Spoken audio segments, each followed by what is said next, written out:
Hello everyone, I'm Ananya Sharma. I'm the chemistry HOD in Defense Nidhi. So, as we all discussed in the last video कि NEET के perspective में हमारे कौन कौन से chapters जो है वो इम्पोर्टेंट हैं, उनमें कौन से टॉपिक्स हमारे इम्पोर्टेंट है, हमने आपको बताया कि उसके लिए एक क्रैश कोर्स हमारा निकल रहा है. सो उस क्रैश कोर्स का ये सबसे पहला लेक्चर है जिसमें हमने सबसे पहला चैप्टर अपना उठाया atomic structure.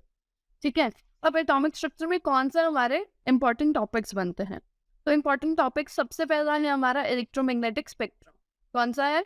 Electromagnetic spectrum. Electromagnetic spectrum में आपसे वेवलेंथ्स के बारे में पूछा जाता है कि कैसे वो इंक्रीज एंड डिक्रीज होती है फ्रीक्वेंसी और वेवलेंथ के according. Next is Planck's quantum theory. Then we have quantum numbers. Quantum numbers में आपको principal quantum number, azimuthal quantum number, अपना स्पिन क्वांटम नंबर, वो सारे हम इसमें डिस्कस करेंगे. Then we have Bohr's model. Bohr's atom का हमारा इसमें न्यूमेरिकल आता है, एक पक्का ही पक्का. ठीक है, तो उसमें हम न्यूमेरिकल डिस्कस करेंगे. देन हमारे पास एक और है विच इज हाइड्रोजन स्पेक्ट्रम. भी हम देखेंगे कि कैसे आपकी लाइंस ऑफ स्पेक्ट्रम वेरी करती हैं, उस पर क्वेश्चंस क्या बनते हैं. ये सारा हमने आज के लेक्चर में है सारा का सारा डिस्कस करना है. सो अगर देखो आप ये सारा हमारे साथ कर रहे हो, सब चीज़ें फॉलो करके चल रहे हो, तो आपके 140 160 प्लस मार्क्स नीट में कहीं नहीं गए. पर आपको प्रैक्टिस करनी पड़ेगी, टॉपिक्स को डीपली समझना पड़ेगा. ठीक है, अगर आपके बेसिक्स ही क्लियर नहीं है, अगर आपको पता ही नहीं है टॉपिक का, तो आप कैसे करोगे? नहीं कर सकते है उसको. So what is electromagnetic spectrum? Electromagnetic spectrum क्या होता है? सबसे पहली बात तो स्पेक्ट्रम ही क्या होता है? स्पेक्ट्रम होता है रेंज ऑफ वेवलेंथ, है ना. हमारे पास कितनी सारी वेव्स होती है, देखो यहाँ पर मेरे पास कितनी सारी वेव्स हैं. इलेक्ट्रोमैग्नेटिक स्पेक्ट्रम जो है वो कितनी सारी वेव्स को कंसिस्ट करता है. Radio waves, cellphone waves, microwaves, radar waves, infrared, visible, x ray, gamma rays, कितनी सारी वेव्स हमारे पास इलेक्ट्रोमैग्नेटिक स्पेक्ट्रम में है. तो इनको हम कैसे स्टडी करते हैं, इनकी क्या रेंज है ना. बेसिकली ये किस रेंज में होता है, इनकी रेंज क्या है, तो उसको हम रेंज में एक तरह से उसको क्या कर दिया गया है, अरेंज कर दिया. उसकी रेंजेस को अरेंज कर दिया, वेवलेंथ की रेंजेस को. और वही हम एक स्पेक्ट्रम में पढ़ते हैं, वही हम इलेक्ट्रोमैग्नेटिक स्पेक्ट्रम में देखते हैं कि कैसे हमारी वेव्स एक वेवलेंथ की रेंज में अरेंज है, एक सीक्वेंस में अरेंज कर रखी है. तो the electromagnetic spectrum is the complete spectrum of all forms of light. हमारी फॉर्म्स ऑफ लाइट हैं कॉन्टिन्यूम में, वो सारी हम देखते हैं कि वो कैसे एक कंप्लीट स्पेक्ट्रम है, उसका क्या रेंजेस हैं, कैसे वो वेरी कर रही हैं. फिर second point is an electromagnetic wave consists of electric and magnetic field. क्या कंसिस्ट करती है? Electric field and magnetic field. और क्या होता है, देखो एक इलेक्ट्रिक फील्ड है, एक मैग्नेटिक फील्ड है, वो आपस में क्या करेंगी? टकराएंगी. टकराने से उनके बीच में क्या होगी? वाइब्रेशन होगी. वाइब्रेशन से क्या बनेगी? Waves, thus making waves which vibrate and makes the waves. ये तो हमारा हो गया इलेक्ट्रोमैग्नेटिक स्पेक्ट्रम का बेसिक, जो आपको पता होना चाहिए. फिर मैंने आपको सारी वेव्स भी बता दी कि कौन कौन सी हमारी स्पेक्ट्रम में वेव्स कंसिस्ट है. नेक्स्ट हमारे पास है प्रॉपर्टीज कुछ. ठीक है, सो जो इलेक्ट्रोमैग्नेटिक वेव्स होती हैं वो तीन चीजें रखती हैं. उसमें क्या क्या होता है? स्पीड, फ्रीक्वेंसी और वेवलेंथ की हम बात करते हैं. कैसे ये इंटर रिलेट करते हैं आपस में, इनका क्या रिलेशन है आपको पता होना चाहिए. ठीक है, सो स्पीड, फ्रीक्वेंसी, वेवलेंथ को कैसे डिनोट किया जाता है? स्पीड होता है स्मॉल एस, फ्रीक्वेंसी होता है small F, and wavelength is lambda. जो ये आपको साइन दिख रहा है ना, दिस साइन इज लैम्डा. ठीक है, इसका फॉर्मूला बनता है हमारे पास S is equals to F into lambda. Speed is equals to हमारे पास क्या है? Frequency into wavelength. अब दूसरी चीज, स्पीड ऑफ लाइट क्या होती है? लाइट की स्पीड है 3 इंटू 10⁸. कितनी है? 3 इंटू 10⁸. ये है हमारी स्पीड ऑफ लाइट. और ये बहुत इंपॉर्टेंट है. अब जितने भी न्यूमेरिकल्स करोगे आप देखोगे कि आपकी स्पीड ऑफ लाइट वहाँ पर यूज होगी. तो आपको ये वैल्यू अपने दिमाग में फिट रखनी है कि 3 इंटू 10⁸ क्या है? हमारी स्पीड ऑफ लाइट है. देन नेक्स्ट हमारे पास है relationship between wavelength and frequency. देखो वेवलेंथ और फ्रीक्वेंसी में क्या रिलेशन होता है? वेवलेंथ को हम डिनोट करते हैं लैम्डा से, और फ्रीक्वेंसी को हम डिनोट करते हैं F से. So lambda is inversely proportional to frequency. Inversely proportional का क्या मतलब हुआ यहाँ पर? इनवर्सली प्रोपोर्शनल का मतलब हुआ कि अगर लैम्डा हमारा इंक्रीज कर रहा है, अगर हमारी वेवलेंथ जो है वो इंक्रीज कर रही है, तो हमारी फ्रीक्वेंसी यहाँ पर डिक्रीज करेगी. एंड वाइस वर्सा, अगर लैम्डा हमारा डिक्रीज कर रहा है तो फ्रीक्वेंसी क्या करेगी? वहां पर बढ़ेगी. तो यही यहाँ पर लिखा हुआ है कि all parts of electromagnetic spectrum travel at the same speed. पहली चीज, स्पीड अगर हम देखें, जितनी भी हमारे पास वेव्स हैं, जितनी भी हमने वेव्स पढ़नी है, उन सबकी जो स्पीड है वो हमेशा सेम रहेगी। स्पीड हमेशा हमारे इलेक्ट्रोमैग्नेटिक स्पेक्ट्रम में सारी वेव्स की क्या रहेगी, सेम रहेगी। तो therefore wavelength and frequency have indirect relationship. तो इसने क्या बोला कि जो हमारी वेवलेंथ है और जो हमारी फ्रीक्वेंसी है उनका इनडायरेक्ट रिलेशनशिप है, जो मैंने यहाँ पर आपको डिनोट करके भी दिखाया कि हमारी जो लैम्डा है is inversely proportional to our frequency. Then this means that one character increases, अगर एक कैरेक्टर इंक्रीज हो रहा है, विच मीन्स अगर लैम्डा हमारा इंक्रीज हो रहा है, देन अदर कैरेक्टर डिक्रीजेस, तो हमारी फ्रीक्वेंसी क्या होगी, डिक्रीज होगी वहां पर उस केस में। और इन अदर वर्ड्स हम क्या बोल सकते हैं कि एज वेवलेंथ इंक्रीजेस, अगर हमारी वेवलेंथ इंक्रीज कर रही है देन फ्रीक्वेंसी डिक्रीजेस। मतलब वही वाइस वर्सा हो गया कि एक चीज बढ़ेगी तो दूसरी कम होगी। वेरी सिंपल, बहुत सिंपल इसका रिलेशन है, ठीक है। और इस पे क्वेश्चंस बहुत आते हैं, देखने में बहुत इजी है, बट उस टाइम आप कंफ्यूज हो जाते हो, आपको रिलेशन ही नहीं याद रहता कि हाँ क्या था। सो अगर नीट का पेपर देना है तो एक चीज का ध्यान रखना है, वहां पर कंफ्यूज नहीं होना, क्वेश्चन को अटेम्प्ट कैसे करना है उसको समझना है, ठीक है। वहां पर आपने हाइपर नहीं होना कि हाँ मुझे तो आता ही नहीं है, मैंने पढ़ा नहीं है। सब पढ़ा हुआ है, सारा आपका इंपॉर्टेंट टॉपिक्स में से ही आना है जो यहाँ पर करवाया जा रहा है। बट बात यह है कि सारी चीजें अपने दिमाग में एक तरह से फिट कर देनी है कि हाँ यही इसका हमने पढ़ा हुआ है और हमें याद है, कंफ्यूजन नहीं रखनी वहां पर। सो वेवलेंथ, फ्रीक्वेंसी और एनर्जी का अगर हम देखें, देखो यहाँ पर अगर मैं एक डायग्राम बनाऊं,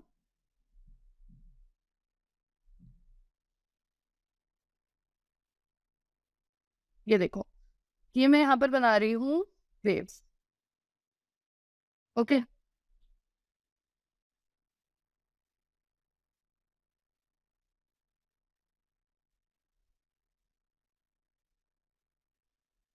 सी, अगर ये क्रेस्ट से जो ट्रफ का जो डिस्टेंस होता है, ये जो डिस्टेंस है ये होता है हमारा लैम्डा, विच मीन्स हमारा ये क्या है, वेवलेंथ है। सिमिलरली सपोज कर लो यहाँ पर ये मेरा ए डायग्राम है और ये मेरा बी डायग्राम है, ठीक है। इसमें अगर हम क्रेस्ट से ट्रफ का डिस्टेंस देखें, ये डिस्टेंस देखें, ये डिस्टेंस क्या है यहाँ पर, शॉर्ट, ठीक है। वहां पर ये डिस्टेंस क्या है, लॉन्ग, बड़ा है। एक केस में डिस्टेंस क्या है, लॉन्ग है। सो फ्रीक्वेंसी की होती है कि नंबर ऑफ वेव्स हमारी कितनी पास कर रही है पर सेकंड में। अगर आप ए डायग्राम में देखो, ए डायग्राम में हमारी नंबर ऑफ वेव्स पर सेकंड में कितनी पास कर रही है, सिर्फ एक। पर अगर हम बी डायग्राम में देखें, वहां पर हमारी नंबर ऑफ वेव्स कितनी पास कर रही है, 2। तो ज्यादा फ्रीक्वेंसी किसकी हुई, बी वाले की। यहाँ पर फ्रीक्वेंसी क्या है हमारी, ज्यादा है। बट अगर हम ये डिस्टेंस देखें, अगर हम ये वेवलेंथ देखें विच इज लैम्डा, लैम्डा हमारा क्या है, कम है, वेवलेंथ इज लेस। और यहाँ पर हमारा वेवलेंथ ज्यादा है, बट फ्रीक्वेंसी, अगर आप फ्रीक्वेंसी देखो, नंबर ऑफ वेव्स देखो कितनी पास कर रही है, सिर्फ एक, वहां पर 2 थी। तो फ्रीक्वेंसी यहाँ पर क्या हो गई, कम, क्योंकि इनवर्स रिलेशन है। तो फर्स्ट पॉइंट हमारा यही है कि शॉर्ट वेवलेंथ, अगर वेवलेंथ छोटी है तो फ्रीक्वेंसी क्या होगी, ज्यादा। और बी केस में हमारी अगर आप देखो जो वेवलेंथ है वो क्या है, स्मॉल है, तो वहां पर हमारी फ्रीक्वेंसी ज्यादा थी। और ए केस में हमारी वेवलेंथ लॉन्ग है, फर्स्ट केस में, इस वाले केस में हमारी वेवलेंथ ज्यादा है, तो इट हैव लो फ्रीक्वेंसी। ये हो गया। देन अगर हम एनर्जी की बात करें, एनर्जी का आपने याद रखना है, जो एनर्जी होती है, see, energy is directly proportional to frequency.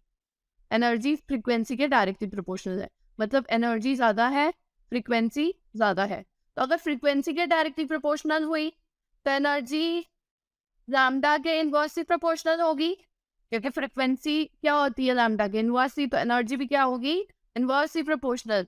So low frequency waves have high energy, जिनकी फ्रीक्वेंसी ज्यादा होगी उनकी एनर्जी भी ज्यादा होगी वेव्स की, और जिन वेव्स की फ्रीक्वेंसी कम होगी उन वेव्स की एनर्जी भी कम होगी। डायरेक्ट रिलेशन है, दोनों चीजें कम हो रही है या फिर दोनों चीजें बढ़ रही हैं, तो ये याद रखना है आपने, ठीक है। Then we have electromagnetic spectrum की अगर हम बात करें, देखो यहाँ पर ये फ्रीक्वेंसी यहाँ से लेफ्ट टू राइट अगर आप देखो, लेफ्ट टू राइट अगर हम जाएं, अगर हम लैम्डा देखें तो लैम्डा लेफ्ट टू राइट जाने पर क्या हो रहा है, बढ़ रहा है या कम हो रहा है, ये देखो, ये क्रेस्ट से ट्रफ का डिस्टेंस देखो, ये क्या है, बहुत ज्यादा है। अब अगर हम पीछे वाली वेव्स का देखें, ये डिस्टेंस अगर आप देखो ये बहुत कम है, तो यहाँ पर हमारा इस केस में तो lambda is very much, but यहाँ पर आते आते लैम्डा की वैल्यू क्या हो गई, लैम्डा हमारा क्या हो गया, कम हो गया, है ना। सो इलेक्ट्रोमैग्नेटिक स्पेक्ट्रम में जब आप लेफ्ट टू राइट जाते हो, लैम्डा आपका डिक्रीज करता है, कम होता जाता है, ठीक है। पर अगर आप अपनी फ्रीक्वेंसी की बात करो, फ्रीक्वेंसी यहाँ पर देखो, नंबर ऑफ वेव्स यहाँ पर 1 सेकंड में एक ही जा रही हैं, बट यहाँ पर अगर हम देखें 1 सेकंड में 1 2, है ना, कितनी सारी वेव्स पास कर रही है। सो यहाँ पर आते आते फ्रीक्वेंसी क्या हो रही है, ज्यादा, बट इसकी फ्रीक्वेंसी हमारी बहुत कम है। स्टार्टिंग की वेव्स की फ्रीक्वेंसी इज वेरी लेस। अगर हम रेडियो, माइक्रोवेव्स, इंफ्रारेड रेज की बात करें, इनकी जो फ्रीक्वेंसी है वो बहुत कम है, और इनकी जो वेवलेंथ है वो बहुत ज्यादा है as compare to gamma rays and x rays. अब दूसरी चीज, अभी हमने एनर्जी की बात करी, है ना, एनर्जी किसकी ज्यादा होती है, जिसकी फ्रीक्वेंसी ज्यादा होती है, और फ्रीक्वेंसी किसकी ज्यादा है, गामा रे की ज्यादा है, एक्स रे की ज्यादा है, अल्ट्रावायलेट रे की भी ज्यादा है, इन सबसे तो ज्यादा है ना कंपैरेटिवली, ठीक है। तो एनर्जी भी यहाँ पर क्या होगी, इस साइड ज्यादा होगी। गामा रेस की बहुत एनर्जी होती है, बहुत एनर्जी एक्सर्ट करते हैं ये। सिमिलरली एक्स रेस की बहुत एनर्जी होती है, बट रेडियो वेव्स की और माइक्रोवेव्स की जो एनर्जी होती है वो बहुत कम होती है, इट इज वेरी लेस, ठीक है। सो इन पे आपके क्वेश्चंस आते हैं। अभी हम जो नेक्स्ट पार्ट है हमारा वो क्वेश्चंस का ही है, क्वेश्चन हम डिस्कस करेंगे कि क्वेश्चंस कैसे आते हैं। थ्योरेटिकल क्वेश्चंस देखेंगे, वही आपके एमसीक्यू की फॉर्म में आएंगे। अच्छा, दूसरी चीज एक और देखो, मैं यहाँ पर बता देती हूँ, हमारे पास विजिबल स्पेक्ट्रम होता है। अगर आप ये देखो, here we have visible spectrum. अब ध्यान से देखना है, यहाँ पर हमारा अल्ट्रावायलेट है, विजिबल में हमारे पास विबग्योर होता है, मतलब वायलेट, इंडिगो, ठीक है, रेड तक होगा आपका। तो अल्ट्रावायलेट के साथ में क्या होगा, वायलेट होगा। यहाँ पर आपको लिख के दिखाती हूँ, यहाँ पर हमारा इंफ्रारेड है, ठीक है। ये हमारा यहाँ पर क्या है, विजिबल स्पेक्ट्रम है, और इस साइड हमारा क्या है, ये विजिबल स्पेक्ट्रम है, और इस साइड हमारा क्या है, ये दिस इज अल्ट्रावायलेट। सो देखो, यहाँ पर इसको आप तोड़ दो, अल्ट्रावायलेट के पास में क्या होना चाहिए, वायलेट, विबग्योर होता है ना, विब ग्योर, GYOR, ये है हमारे पास, which means violet, indigo, blue, green, yellow, orange, red. अभी मैंने आपको बताया कि जो इंफ्रारेड रेज है हमारी, जो हमारी इंफ्रारेड रेज है, इनकी एनर्जी क्या होगी, कम होगी। क्यों कम होगी, क्योंकि इनकी फ्रीक्वेंसी भी क्या है, यहाँ पर फ्रीक्वेंसी भी क्या है, कम है। देखो डायग्राम देखो पीछे, ये देखो यहाँ पर डायग्राम। अगर हम इस साइड देखें, इंफ्रारेड हमारे लेफ्ट साइड पे है, तो लेफ्ट साइड पे हमारा जो ये वेवलेंथ है वो बहुत ज्यादा है ना, एनर्जी तो कम होगी, इनवर्सली प्रोपोर्शनल होती है, ठीक है। सो अगर हम यहाँ पर देखें, यहाँ पर एनर्जी ज्यादा, फ्रीक्वेंसी, एनर्जी कम, फ्रीक्वेंसी भी कम, और हमारी वेवलेंथ यहाँ पर क्या होगी, जो हमारा लैम्डा होगा वो इंफ्रारेड वाली साइड क्या है, ज्यादा है, ठीक है। सिमिलरली अल्ट्रावायलेट रेज वाली साइड देखी, तो यहाँ पर एनर्जी बढ़ जाएगी, हमारी फ्रीक्वेंसी भी बढ़ जाएगी, और लैम्डा कम हो जाएगा। ओके, तो इस पे क्वेश्चन आता है, जैसे एक क्वेश्चन है, I have one question like which colour is more energetic, red और येलो। रेड और येलो में से कौन सा कलर आपका ज्यादा एनर्जेटिक है। तो आप इसका आंसर कैसे दोगे कि देखो, रेड हमारा यहाँ पर है और येलो हमारा यहाँ पर है, ठीक है। सो रेड वाली साइड हमारी जो वेवलेंथ होगी, वेवलेंथ क्या है, बहुत ज्यादा, बट जैसे जैसे आप इस साइड को मूव करोगे वैसे वैसे आपकी वेवलेंथ कम होती जाएगी, और अगर आपकी वेवलेंथ कम होती जाएगी आपकी एनर्जी बढ़ जाएगी, ठीक है। विच मीन्स येलो की एनर्जी रेड से ज्यादा होनी चाहिए। ऐसे आपने क्वेश्चन सॉल्व करना है, ओके। सो यहाँ पर आंसर क्या आएगा? Yellow. Yellow is more energetic.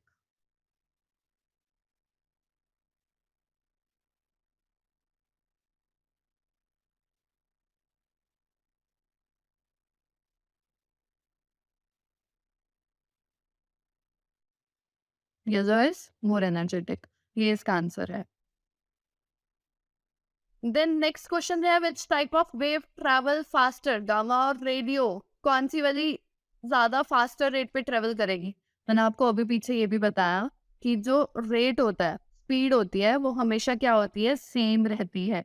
तो इस केस में गामा और रेडियो वेव्स सेम रेट पे ट्रेवल करेंगे. ओके, दोनों की जो स्पीड होगी वो क्या होगी? सेम होगी. Speed is same. ऐसे करना है ये क्वेश्चंस, और यही आपको एमसीक्यू आएंगे. ठीक है. Okay, so next question we have is, what is the relationship between frequency and wavelength? Frequency और वेवलेंथ के बीच में आपने रिलेशनशिप बताना है. तो क्या रिलेशन होता है? आपको पता है frequency is inversely proportional to wavelength. तो यही इसका रिलेशन है कि फ्रीक्वेंसी इंक्रीजेस, वेवलेंथ डिक्रीजेस, और if frequency decreases, wavelength increases. ये इसका रिलेशन याद रखना है. It is very very important. बहुत इंपॉर्टेंट है ये. क्वेश्चन आएंगे इस पे. ठीक है. Then what characteristics of gamma waves gives their high energy? कौन सा ऐसा कैरेक्टरिस्टिक है गामा वेव्स का जो उसको हाई एनर्जी देता है? एनर्जी किससे रिलेट करती है? एनर्जी रिलेट करती है फ्रीक्वेंसी से, है ना.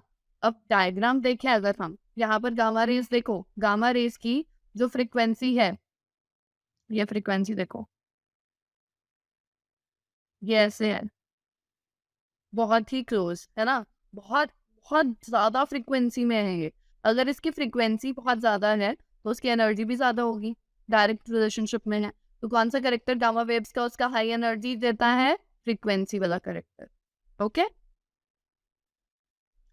Next, which of the following electromagnetic wave is used in medicine to destroy cancer cells? कौन सा वाले होते हैं यहाँ पर? जिनमें सबसे ज्यादा एनर्जी होगी वही कैंसर सेल्स को डिस्ट्रॉय करेंगे. तो सबसे ज्यादा एनर्जी आपको क्या लग रहा है किसकी होती है? यहाँ सबसे ज्यादा एनर्जी होती है गामा रेज. तो गामा रेज जो है वो यूज होते हैं टू डिस्ट्रॉय कैंसर सेल्स. ये भी क्वेश्चन आपको आ सकता है. Next topic is Planck's quantum theory. Planck's quantum theory क्या है?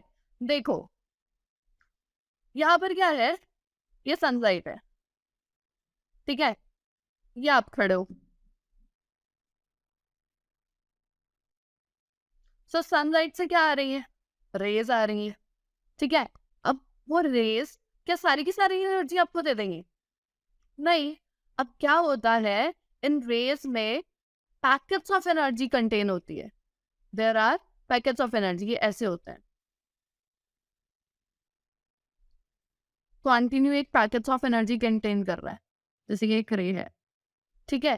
सो एनर्जी जो है, इट इज नॉट एमिटेड और एब्जॉर्ब कॉन्टिन्यूसली. ऐसे नहीं है कि वो पूरी की पूरी एमिट हो रही है, एब्जॉर्ब कॉन्टिन्यूसली हो रही है. नो, इट इज एमिटेड और absorbed in the form of wave packets या फिर क्वांटा, है ना, जिसको हम फोटोन्स बोलते हैं. तो वेव पैकेट्स या क्वांटा की फॉर्म में आप तक पहुंचती है वो एनर्जी, फोटोन्स की फॉर्म में. पैकेट्स, इट्स लाइक अ, ये क्या है यहाँ पर हमारे पास? यहाँ पर है हमारे पास packets of energy. We have packets of energy. मैंने बताया ना, डायरेक्ट आपके पास ऐसे नहीं है कि सारी की सारी एनर्जी आ जाएगी. वहां पर पैकेट्स ऑफ एनर्जी है जो आप तक पहुंच रहे हैं, जो आप एब्जॉर्ब कर रहे हो. ठीक है. So in case of light, the quantum of energy is often called as photon. और वो जो क्वांटम ऑफ एनर्जी आप तक पहुंच रही है उसको क्या बोल रहे हो? Photons. Right. Then the amount of energy associated with quantum of radiation, वो किसके डायरेक्टली प्रोपोर्शनल है? फ्रीक्वेंसी ऑफ रेडिएशन के. Which means energy is directly proportional to frequency. यहाँ पर फ्रीक्वेंसी को किससे डिनोट किया है? ऐसे. तो प्रोपोर्शनैलिटी कांस्टेंट हटाना. प्रोपोर्शनैलिटी कांस्टेंट हटाने पे हमारे पास क्या आया? h, which is Planck's constant. अब दूसरी चीज important, which is Planck's constant की वैल्यू अगेन न्यूमेरिकल्स में यूज होती है. ठीक है. जैसे स्पीड ऑफ लाइट हमारी 3 × 10⁸ थी, वैसे ही हमारी प्लैंक्स कांस्टेंट की वैल्यू भी हर न्यूमेरिकल में ऑलमोस्ट यूज होगी, विच इज 6.62 × 10⁻³ जूल्स सेकंड. तो ये आपको याद रखनी है. प्लैंक्स कांस्टेंट वैल्यू आपको याद होनी चाहिए और आपको पता होना चाहिए कि जो आपकी एनर्जी है is directly proportional to frequency. मैंने अभी आपको पीछे भी यही सेम चीज बताई, बट आपकी न्यूमेरिकल्स आएंगे अब। वो आपके थ्योरेटिकल क्वेश्चंस बनते थे, वो आपके इजी क्वेश्चंस बनते थे। आगे आते हैं हमारे न्यूमेरिकल्स कि हमने न्यूमेरिकल्स को कैसे सॉल्व करना है। तो प्लैंक्स कांस्टेंट की वैल्यू आपने रखनी है याद। Fine. Then we have a body can emit or absorb energy only in the form of integral multiple, और वो integral multiple को हमने n की फॉर्म में ले दिया। n अब कितना भी हो सकता है ना, 1 2 3 4 इन्फिनिटी, कितना भी हो सकता है हमारा, वो आपको वैल्यू दी होगी वहां पर कि कितना नंबर ऑफ फोटोन या क्वांटम आपको एनर्जी की फॉर्म में मिल रहा है। सो एन एस दैट। नेक्स्ट, फ्रीक्वेंसी की definition.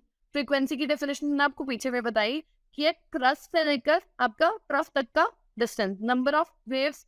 Okay, frequency is number of waves passing through a point पर सेकेंड इज कॉल्ड फ्रीक्वेंसी। मतलब आपकी कितनी नंबर ऑफ वेव्स पास कर रही है एक पॉइंट से पर सेकेंड में, वो आपकी फ्रीक्वेंसी होती है। ओके, वेवलेंथ होती है आपकी कि आपका क्रेस्ट और ट्रफ के बीच का डिस्टेंस कितना है, एडजेसेंट क्रेस्ट और ट्रफ के बीच का डिस्टेंस कितना है, दैट इज योर वेवलेंथ। और वेवलेंथ किस में होती है आपकी, मीटर में आप डिनोट करते हो, मीटर उसकी यूनिट्स होते हैं। देन फ्रीक्वेंसी का सेम कि पर सेकेंड में कितनी वेव्स आपकी पास कर रही है, ठीक है, ज्यादा कर रही हैं या ज्यादा तो ऐसे हो गया ना, या फिर कम कर रही हैं बहुत स्लो। ओके, सो इसकी यूनिट्स क्या है, सेकेंड एंड वर्स या फिर आपके हर्ट्ज, यूनिट्स आपने याद रखने हैं। Then energy and wavelength. Energy और वेवलेंथ मैंने आपको पीछे रिलेशन बताया है, इनवर्सली प्रोपोर्शनल। ओके, अगर इनवर्सली प्रोपोर्शनल का हम प्रोपोर्शनैलिटी कांस्टेंट अगर हम यहाँ से हटा देते हैं तो यहाँ पर हमारे पास क्या आ जाएगा, c, which means frequency is equals to क्या बन गया, c upon lambda। what is c? c is velocity of light, जिसकी वैल्यू हमने पढ़ी 3 × 10⁸ मीटर पर सेकेंड। वो आपने याद रखनी है, वो आपको याद हो गई, 2-3 बार डिस्कस हो गई अब। तो what is wave number? Wave number होता है रेसिप्रोकल ऑफ वेवलेंथ। वेवलेंथ का रेसिप्रोकल हम वेव नंबर बोलते हैं। यूनिट्स है इसके angstrom. It's like see 1 upon lambda is equals to nu, we nu, this is nu bar, आप इसको ऐसे बोल लो, ठीक है। सो ये बन जाता है E is equals to hc बार। अच्छा, ये यहाँ पर ये क्यों आया, यहाँ पर ये क्यों आया अगर आप सोचो, क्योंकि वहां पर आपका 1 upon lambda, अगर आप c upon, अभी हमने पीछे एक रिलेशन देखा, ये देखो v is equals to c upon lambda, है ना। सो यहाँ पर हमारे पास ये क्या था, v is equals to c upon अपना lambda, उसकी जगह आपने उसकी वैल्यू डाली। So this energy of radiation is directly proportional to wave number आपका। Next we have questions. तो first question we have, calculate the energy in joule corresponding to light of wavelength 45 nanometer। Planck's constant की value हमें पता है, अगर question में ना दी हो, वैसे दी हुई है, और स्पीड ऑफ लाइट भी हमें पता है 3 × 10⁸ मीटर पर सेकेंड।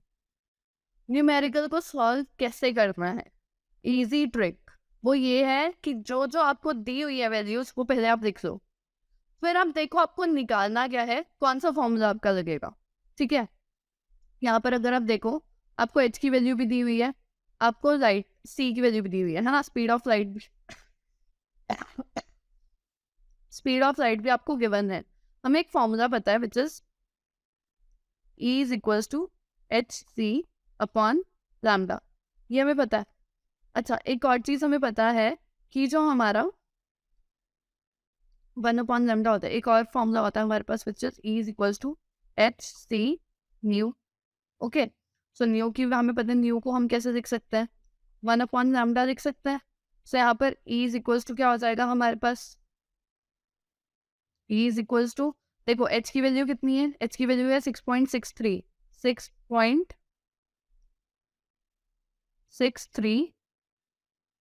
into 10⁻34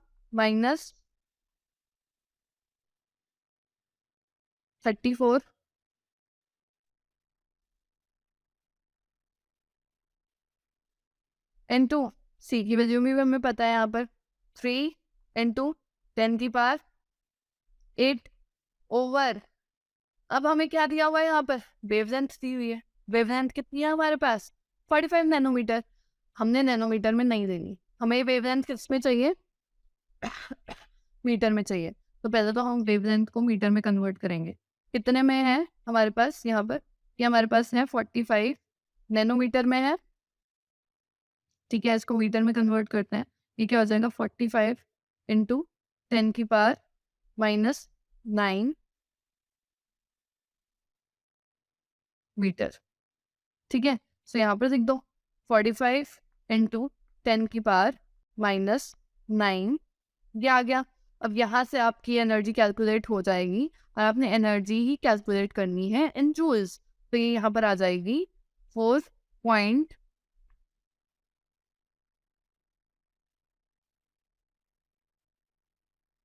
इंटू 10⁻⁻18, इतना आपका कैलकुलेट करके आएगा। कैलकुलेशन आप सबको आती है, इजी कैलकुलेशन है इसकी। नॉर्मल आपने फॉर्मूला डालना है, देखना है क्या क्या गिवन है। लैम्डा गिवन था, एच की वैल्यू गिवन थी, स्पीड ऑफ लाइट गिवन थी, तो एनर्जी आ गई 4.4 इंटू 10⁻⁻18। इसमें से आपको कौन सा ऑप्शन लग रहा है? दस वाई, है ना। अब देखो, अगर आप लोग पॉइंट्स की भी गलती करते हो तो यहाँ पर तो ऊपर एक थर्ड ऑप्शन है 10⁻⁻15 वाला, है ना, और ये 10⁻⁻18। थोड़े से डिफरेंस की वजह से आपका पूरा न्यूमेरिकल गलत हो जाएगा, आपके पूरे मार्क्स कट जाएंगे। सो बहुत अच्छे से ध्यान से कैलकुलेशन करनी है। कैलकुलेशन इजी होती है, बट जल्दबाजी में उसको गलत नहीं करके आना। ओके, सो ये तो ऐसे था, इजी क्वेश्चन था ये बहुत। Okay, next question is the number of photons of light with a wavelength of 4000 picometer that provide 1 joule of energy would be. Number of photons of light आपने देखना है। Okay, so formula we know कि क्या होता है, E is equals to अपना h nu। अच्छा, यहाँ पर हम क्या लगाते थे? h nu की जगह यहाँ पर हम n को लगा देते थे, तो E is equals to क्या बन जाता था? n h आपका nu फ्रिक्वेंसी। ओके, एक और हमें फॉर्मूला पता है which is nu is equals to c upon आपका लैम्डा। इसको डाल सकती हूँ मैं इसकी जगह, न्यू की जगह, हाँ आराम से, है ना। तो ये क्या बन जाएगा आपका ई ओवर एच न्यू, इस साइड ले आओ, ई over H new. H new की जगह आप सी अपॉन लैम्डा डाल दो, ये फॉर्मूला क्या बन जाएगा? ई लैम्डा अपॉन एच और सी, है ना। वो आपका क्या हो जाएगा? लैम्डा अपॉन सी की फॉर्म में, न्यू है ना, अब डिवीजन में है तो डिवीजन का वो लैम्डा आपका ऊपर चला जाएगा एंड सी नीचे आ जाएगा। ये आपका फॉर्मूला बन गया। निकालना क्या है आपने? Number of photons. तो यहाँ पर फॉर्मूला बन गया n is equals to E lambda upon h c. सारी वैल्यूज डाल दो। अच्छा, एक और चीज, एनर्जी आपको किस में कितने में दी हुई है? एनर्जी हमें दी हुई है 4000 पिकोमीटर में। पिकोमीटर में हमें एनर्जी नहीं चाहिए, एनर्जी हमें चाहिए मीटर्स में। तो जैसे नैनोमीटर में कन्वर्ट किया था इंटू 10⁻⁹, अगर आप पिकोमीटर को कन्वर्ट कर रहे हो 4000 इंटू 10⁻12 मीटर,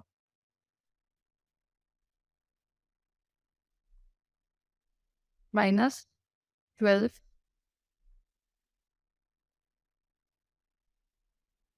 मीटर। ठीक है, एनर्जी आपकी कन्वर्ट हो गई।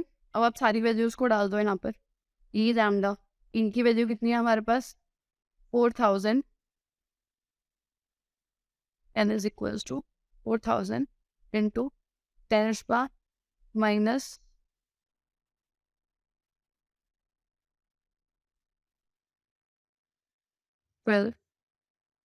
इंटू लैम्डा कितना दिया हुआ आपको? लैम्डा आपको दिया हुआ है 1 जूल, तो ये क्या हो जाएगा? इंटू 1 ओवर, ठीक है। उसके बाद आपके पास क्या है? h which is 6.626 into 10⁻34।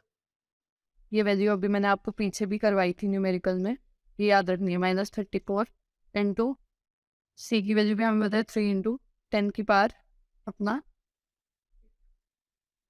ये सारी की सारी वैल्यूज आपने एन में डाल दी, फॉर्मूला में डाल दी।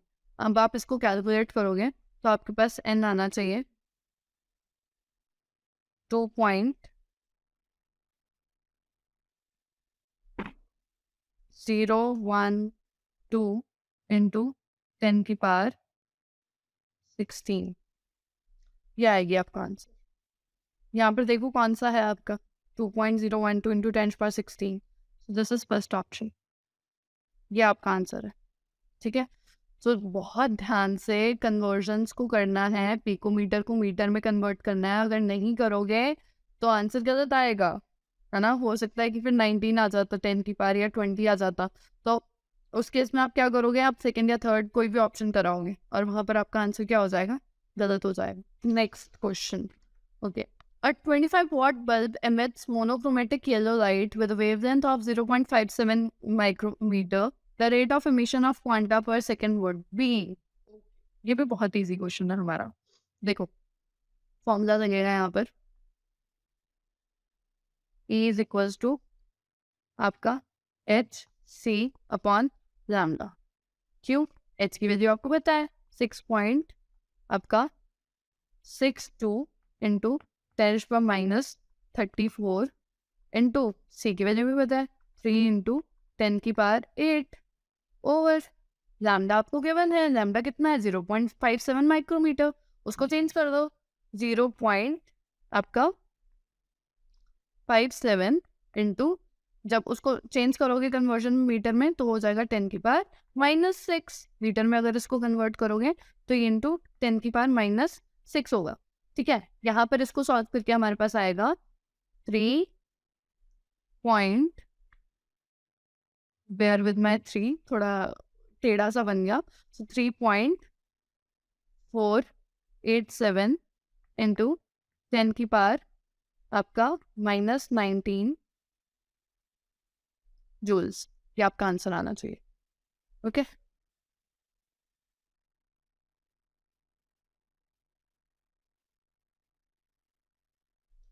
ठीक है, इसके बाद अभी ये खत्म नहीं हुआ, आपने ये निकाल दिया, बट उन्होंने 25 वॉट बल्ब का पूछा है ना। उन्होंने क्या पूछा है कि 25 वॉट बल्ब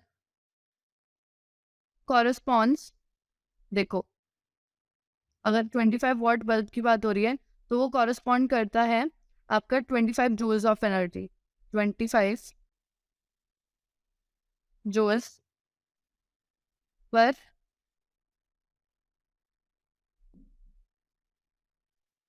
सेकेंड से।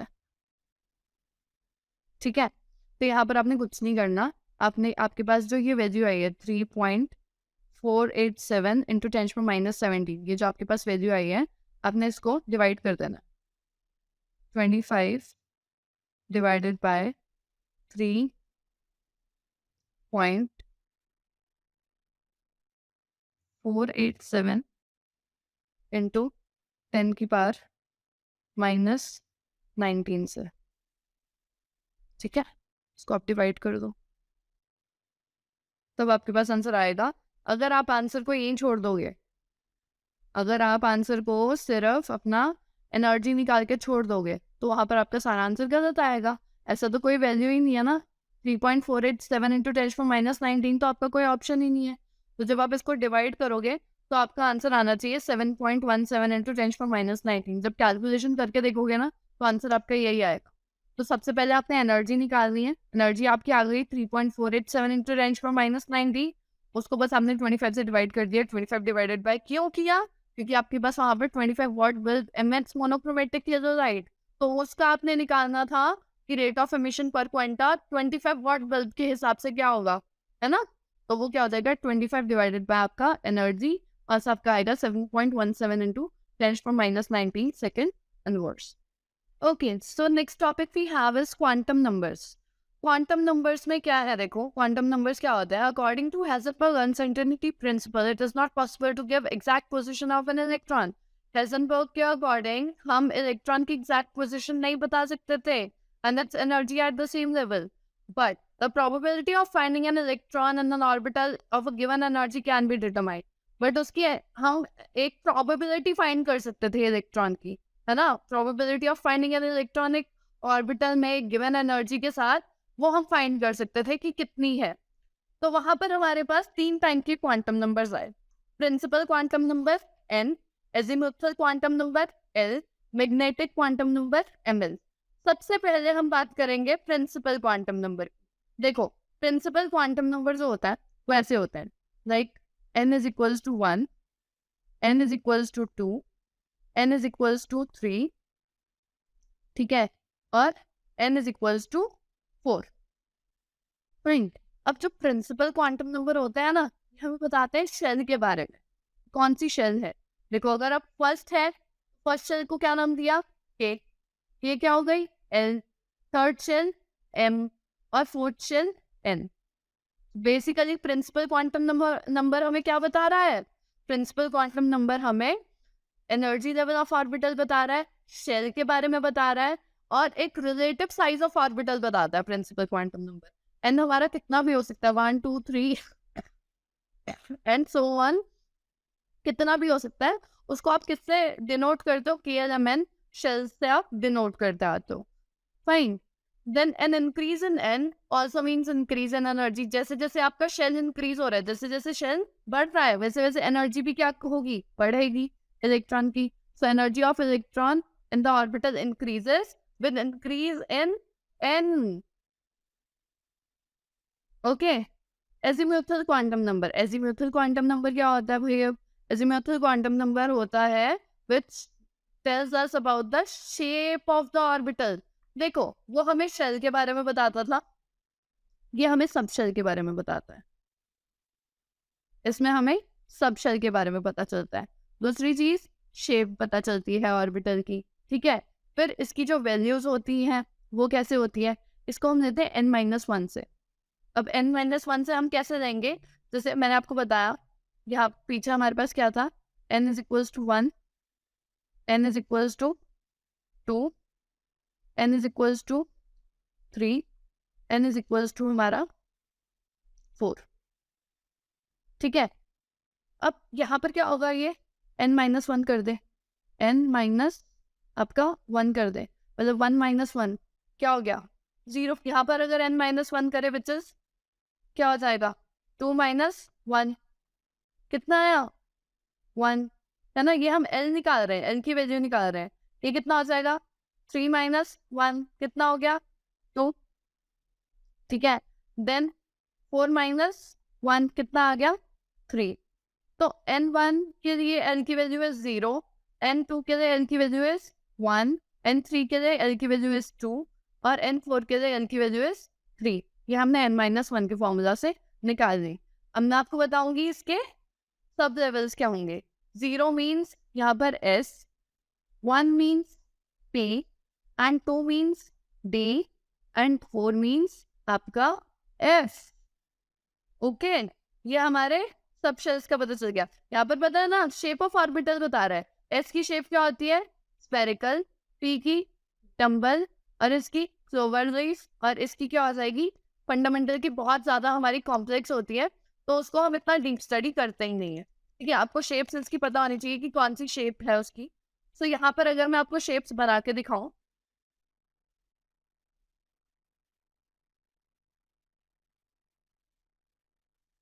अगर हम यहाँ पर शेप्स बनाए तो एस की शेप होती है कुछ ऐसी, ठीक है। ये L इज इक्वल्स टू 1 की शेप है विच इज S, ठीक है। P की अगर मैं बना के दिखाऊं तो P ऐसा होता है हमारा, डम्बल है ना, इट्स लाइक डम्बल। तो डम्बल की शेप ये क्या है हमारे पास यहाँ पर, L इज इक्वल्स टू हमारा 1 विच इज P। उसके बाद क्या बताया मैंने, D, डिफ्यूज, है ना, L इज इक्वल्स टू 2, तो उसकी कुछ ऐसे होती है, इट्स लाइक ऐसे प्रेजेंट होता है, double dumbbell to clover leaf, it's like clover leaf. Okay, so ये हो गई हमारी डी की, डी तक आपने याद रखनी है इसकी शेप्स, ठीक है। और इसका एल कितना था, एल इज इक्वल्स टू कितना है हमारे पास, so L is equals to we have here 2। यहाँ पर सारी शेप्स दी हुई है, ठीक है, मैंने समझा भी दिया है। यहाँ पर भी देख लो, एस पी डी, ठीक है, dumbbell P D with 5 different orientations होती है। एस नॉर्मल होता है, spherical shape with nucleus at its centre, normal shape, ठीक है। बेसिक पता होना चाहिए आपको। उसके बाद सब लेवल जैसे पर्टिकुलर अजीमुथल क्वांटम नंबर। अब आपने क्या पढ़ना है, अजीमुथल क्वांटम नंबर अपना विच इज ml, उसको आप क्या बोलते हो, ml बोलते हो। एजीमुथल क्वांटम नंबर देखते हैं कैसे करते हैं हम। जैसे यहाँ पर n इज इक्वल्स टू क्या है हमारा 1, l 0 है, तो मैंने आपको बताया अगर l 0 है s, l 1 है p, l हमारा 2 है तो d, और l अगर हमारा यहाँ पर 3 है तो यहाँ पर क्या हो जाएगा f। तो यहाँ पर क्या था 1 इज n और 0 क्या है हमारा सबशेल, कौन सी सबशेल s, तो ये क्या हो गया 1s। ऐसे ही n कितना है 3, यहाँ पर l कितना है 1, 1 का सबशेल क्या होता है p, तो यहाँ पर 3 के साथ क्या लग गया यहाँ पर 3p, ठीक है। सो यहाँ पर हम ml की वैल्यूज देख सकते हैं। ml की वैल्यूज में आपने एक चीज याद रखनी है कि यहाँ पर values are -1 to -L2 + L, 2L + 1 का फॉर्मूला यूज होता है -L2 + L का। अगर मैं आपको बताऊं जैसे S 0 है ना, S है उसमें L क्या होता है हमारा 0 होता है, ml भी क्या होगा 0 होगा। P अगर हमारा 1 है, देखो यहाँ पर अभी बताया -L2 + L ऐसे वैल्यूज होती हैं, तो अगर वो 1 है तो उसका क्या होगा -1 0 और आपका +1, ये 3 बनेंगे। D के लिए 2 है -2 -1 0 +1 +2, ऐसे ही F में 3 होगा, सो वहाँ पर क्या हो जाएगा -3 -2 -1 0 1 2 3 तक, तो -L2 + L तक आपकी वैल्यूज जाती है वो। अब क्या आ गया आपके main energy level, number of subshell, identity of subshells, फिर number of orbitals. Main energy level means principal quantum number जो हमारा 1 था, ठीक है। वहां पर हमारा आइडेंटिटी ऑफ सबशेल कैसे आया एल की वैल्यू कितनी होती थी यहाँ पर, एल इज इक्वल्स टू 0, तो यहाँ पर क्या हो गया, ये यहाँ पर आ गया 1s, ठीक है। सिमिलरली टू यहाँ पर क्या हो गया 2s एंड 2p, क्यों, क्योंकि l 0 भी होता था और 1 भी होता था, तो यहाँ पर 2s एंड 2p। सिमिलरली यहाँ पर 3 में l की वैल्यू क्या होती थी 0, हमारे पास 0 1 और 2, तो यहाँ पर क्या हो गया 3s 3p and 3d। Similarly यहाँ पर कितना आ गया हमारे पास 0 1 2 3। अब आपने ये याद रखना है 0s 1p 2d और 4f। ये चीज अगर आपके दिमाग में बैठ गई तो आप आराम से कर सकते हो। नंबर ऑफ ऑर्बिटल्स कैसे पता चलेंगे, अगर आप देखो नंबर ऑफ ऑर्बिटल इसमें तो क्या है 0, सिर्फ एक ऑर्बिटल है, एक आ गया। 2s में एक ही ऑर्बिटल होगा, s में एक ही ऑर्बिटल होता है ना। p में 3 होते हैं, p के कितने ऑर्बिटल होते हैं 3 होते हैं, ठीक है। उसमें 6 इलेक्ट्रॉन्स आप डाल सकते हो, ये भी आपको पता होना चाहिए। s कितने इलेक्ट्रॉन्स अकोमोडेट कर सकता है मैक्सिमम, s अकोमोडेट करता है आपके 2 इलेक्ट्रॉन्स, p अकोमोडेट करता है आपके 6 इलेक्ट्रॉन्स, d अकोमोडेट करता है आपके 10 इलेक्ट्रॉन्स, ठीक है। और लास्ट आता है हमारा f आपके अकोमोडेट करता है 14 इलेक्ट्रॉन्स, ये याद रखना है। तो यहाँ पर तो s था, s का मैंने बताया s कितने इलेक्ट्रॉन्स अकोमोडेट कर सकता है, सिर्फ 2, ठीक है।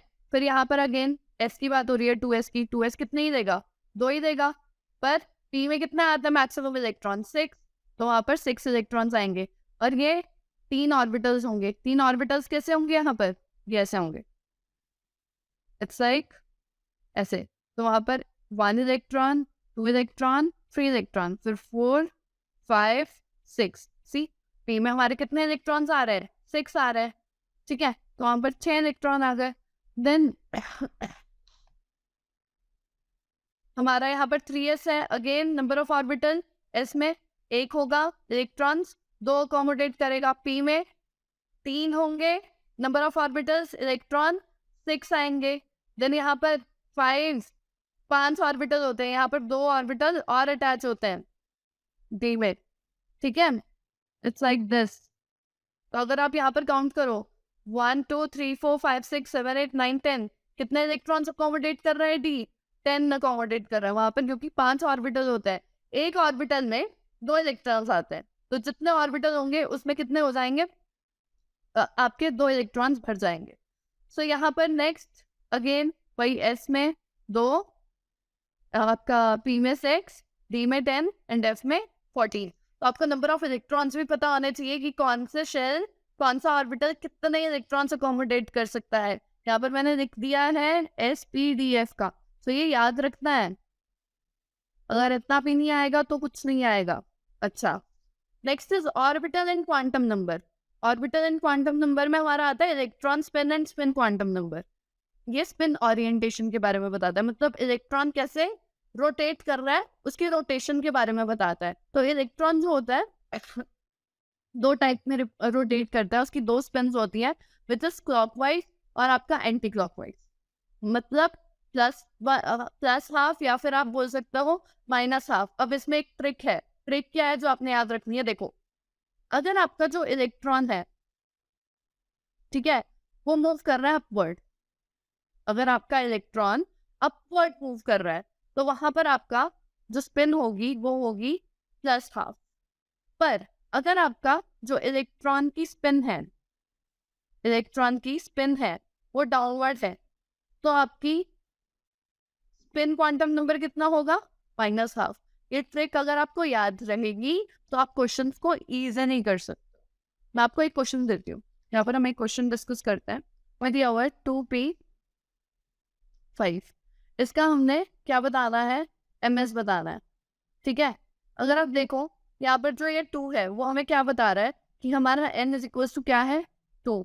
और p हमें क्या बता रहा है कि l इज इक्वल टू हमारे पास कितना है? 1। 0 s होता है और अगर l 1 हो तो वो p होता है। तो l कितना है हमारे पास? 1। मतलब यहाँ पर हमारे पास +1, 0 और -1 3 ऑर्बिटल बन रहा है। We have 3 orbitals here. Electrons कितना है हमारे पास? 5। तो उनको भरो इनमें, 1 2 3 4 और ये कितना हो गया? 5।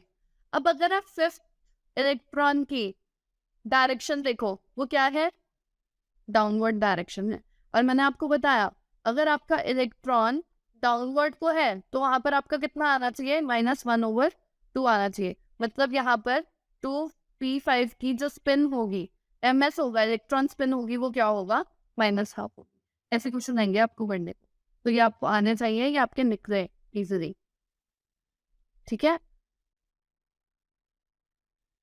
ये आपका क्वांटम नंबर समरी हो गया। ये मैंने आपको सारा समझा दिया है, ये आपने ध्यान रखना है। प्रिंसिपल क्वांटम नंबर L होता है, एंगुलर क्वांटम नंबर L होता है, n-1 से आप निकाल सकते हो। मैग्नेटिक क्वांटम नंबर आपका -L से +L तक होता है, -L 0 +L, ठीक है। अगर मतलब अगर आपके पास 3 है सपोज, तो वहां पर आपका मैग्नेटिक क्वांटम नंबर क्या क्या होगा? -3, -2, -1, 0, 1, 2 और 3। ये आपका मैग्नेटिक क्वांटम नंबर होगा। स्पिन क्वांटम नंबर मतलब अभी डिस्कस किया, 2 स्पिन्स होती हैं, क्लॉकवाइज और anti clockwise, which is +12 and -12। This is the quantum number summary. Okay, so हमने टॉपिक तो पूरा कवर कर दिया है। अब हमने करना है इसके इंपॉर्टेंट क्वेश्चंस, कि इस पे क्वेश्चंस किस टाइप के बनते हैं हमारे पास, है ना। मेन तो टॉपिक तो हम सारे कर देते हैं, पढ़ तो हम सब कुछ लेते हैं, बट क्वेश्चन को अटेम्प्ट करना सबसे बड़ी ट्रिक होती है, सबसे बड़ा चैलेंज होता है आपका, ठीक है। तो यहाँ पर हमारे पास सबसे पहला क्वेश्चन है कि जो आपका एजीमुथल क्वांटम नंबर है ना, एजीमुथल क्वांटम नंबर डिफाइंस, क्या डिफाइन करता है azimuthal quantum number? Azimuthal quantum number define करता है एंगुलर मोमेंटम ऑफ इलेक्ट्रॉन, कि आपके इलेक्ट्रॉन की एंगुलर मोमेंटम क्या है। याद रखना है ये, इस पे क्वेश्चन आ सकता है आपको एजीमुथल क्वांटम नंबर का। तो नेक्स्ट क्वेश्चन देखो, क्वेश्चन जो आपको बेसिकली नीट में आता है ना, वो आपके क्वेश्चन ऐसे से बनते हैं, तो ये आपको टाइप दिख रही है। So how many orbitals can have the following quantum numbers? n is equals to 3, l is equals to 1 and ml is equals to 0। यहाँ पर आपको क्या क्या गिवन है? n की वैल्यू गिवन है, l की वैल्यू गिवन है और ml की वैल्यू गिवन है। तो देखो, कल भी हमने बताया, वी डिस्कस्ड कि n अगर हमारे पास 3 है, मतलब उसकी शेल क्या हो गई? थर्ड शेल हो गई।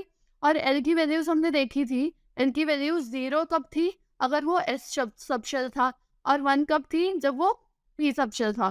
तो यहाँ पर L कितना हमारे पास? L है 1, तो मतलब ये क्या हो जाएगा? 3p। यहाँ पर क्या हो गया? ये 3p। अब दूसरी बात, यहाँ पर देखो, यहाँ पर बात हो रही है कि हमारे पास क्या है? ml is equals to 0 है। मतलब देखो, अगर हम देखें यहाँ पर, अगर हमारे पास L is equals to 1 होता है, तो ml की वैल्यू कहाँ से कहाँ तक वेरी कर रही थी हमारे पास?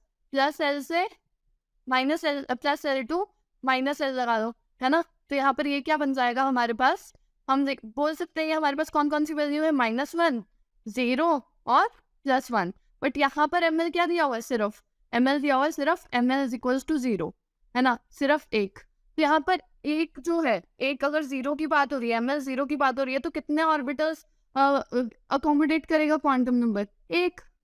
अगर 3 होते तो 3 ऑर्बिटल्स होते ना, बट एक 0, एक ml इज इक्वल्स टू 0 कितने करेगा, एक। तो यहाँ पर आंसर क्या है हमारा, 1 orbital, only 1 set of orbital is possible. Second का आंसर हो गया आपका 1।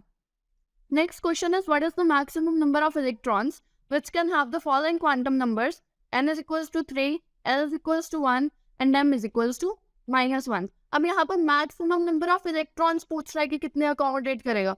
देखो ऊपर जैसा ही है थोड़ा सा, अगर हम देखें यहाँ पर भी किसकी बात हो रही है, 3 और p की। p शेल क्यों, क्योंकि l इज इक्वल्स टू हमारे पास क्या है 1, but m is equals to -1 है, एक ऑर्बिटल। तो ये याद रखना है कि अगर आपके पास एक ऑर्बिटल है, if we have one orbital, तो वो एक ऑर्बिटल कितने इलेक्ट्रॉन्स मैक्सिमम अकोमोडेट कर सकता है, आपका 2 इलेक्ट्रॉन्स।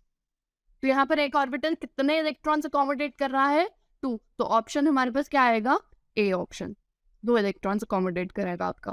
ठीक है, ऐसे से क्वेश्चन आपको आएंगे इस टाइप के। Then we have the maximum number of electrons that can fit in an orbital with n is equals to 3 and l is equals to 1। अब आपको क्या गिवन है, n और l की वैल्यू। देखो अब पूछ रहा है मैक्सिमम नंबर ऑफ इलेक्ट्रॉन्स कितने फिट होंगे एक ऑर्बिटल में। अगर यहाँ पर 3p की बात हो रही है, तो p में मैंने आपको बताया था कि p हमारे कितने इलेक्ट्रॉन्स अकोमोडेट करता है। s में s में क्या था, 2 इलेक्ट्रॉन्स, p में कितने थे 6, d में कितने थे 10 और f में कितने थे हमारे 14। ठीक है, पर यहाँ पर बात किसकी हो रही है, l इज इक्वल्स टू 1 है, मतलब p सबशेल है। तो p सबशेल में कितने मैक्सिमम इलेक्ट्रॉन्स होते हैं, 6। So option is B, 6 electrons accommodate करेगा maximum number of electrons. Maximum कितने फिट होंगे p ऑर्बिटल में, 6। तो आपने 6 ऑप्शन करके आना है। नेक्स्ट क्वेश्चन है हमारे पास, the maximum number of electrons which can be present in a subshell can be represented by maximum number of subshell. Maximum number of electrons कितने प्रेजेंट हो सकते हैं एक सबशेल में, और वो किससे आप रिप्रेजेंट करोगे। देखो सबसे पहले तो हर एक सबशेल क्वांटम नंबर की कितना कंटेन करती है, वो कंटेन करती है 2l + 1। ठीक है, each subshell of quantum number l contains 2l + 1 orbital. But अगर हम according to Pauli exclusion principle सोचे, पॉली एक्सक्लूजन प्रिंसिपल के अकॉर्डिंग उसने क्या बोला था कि not more than 2 electrons can place in an orbital. देखो आपका अगर एक ये ऑर्बिटल है, अगर हम p ऑर्बिटल बनाए, तो इस p ऑर्बिटल में हर एक ऑर्बिटल में मैक्सिमम नंबर ऑफ इलेक्ट्रॉन्स कितने रखे हैं, 2। इस ऑर्बिटल में देखो ये एक ऑर्बिटल है, मैक्सिमम नंबर ऑफ इलेक्ट्रॉन्स कितने हैं यहाँ पर, 2। तो एक ऑर्बिटल में मैंने बताया कितने अकोमोडेट होता है, 2 electrons. So maximum number of electrons कितने हो जाएंगे, ट्वाइस। इस सबशेल का ट्वाइस हो जाएगा, विच मीन्स ये क्या हो जाएगा, 2 इंटू आपका 2l + 1। तो ये क्या हो गया, 2 2 से 4, 4l + 2। तो ऑप्शन क्या आ रहा है, 4l + 2 आपका आंसर आना चाहिए। So this is your option C, है ना। Maximum number of electrons which can be accommodate present in a subshell, subshell की बात हो रही है, तो वो कितना होगा आपका 4l + 2, नंबर ऑफ इलेक्ट्रॉन्स को देखकर अगर चले। So this is your C option. Next question is, which of the following quantum numbers governs the spatial orientation of atomic orbital? Spatial orientation of atomic orbital कौन सा quantum number आपका दिखाता है। देखो हम सबसे पहले बात करेंगे प्रिंसिपल क्वांटम नंबर की। आपको वैसे एक जर्नल आइडिया होना चाहिए हर क्वांटम नंबर का कि कौन सा क्वांटम नंबर आपको क्या शो करता है। तो अभी हम आंसर नहीं डिस्कस करेंगे, अभी हम बात करेंगे कि हर एक ऑर्बिटल क्या आपका रिप्रेजेंट कर रहा है। देखो प्रिंसिपल क्वांटम नंबर को हम n से रिप्रेजेंट करते हैं, और n हमारे पास क्या होता है कि नंबर ऑफ शेल्स कितनी है, कि शेल का नंबर क्या है। सो पीरियोडिक टेबल में एक इन्फॉर्मेशन मिलती है about the periods principal quantum number में, है ना। एजीमुथल क्वांटम नंबर हमें बताता है, एजीमुथल क्वांटम नंबर क्या बताता है, ये हमें बताता है सबशेल्स के बारे में। यहाँ पर हम किसके बारे में पढ़ते हैं, सबशेल्स के बारे में। स्पिन क्वांटम नंबर में हमें क्या पता चलता है कि इलेक्ट्रॉन की स्पिन क्या है, स्पिन ऑफ इलेक्ट्रॉन क्या है हमारे पास, है ना। और लास्ट बचता हमारे पास मैग्नेटिक क्वांटम नंबर, और मैग्नेटिक क्वांटम नंबर में ही हमें पता चलता है कि स्पेशियल ओरिएंटेशन क्या है एक इलेक्ट्रॉन की, स्पेशियल ओरिएंटेशन।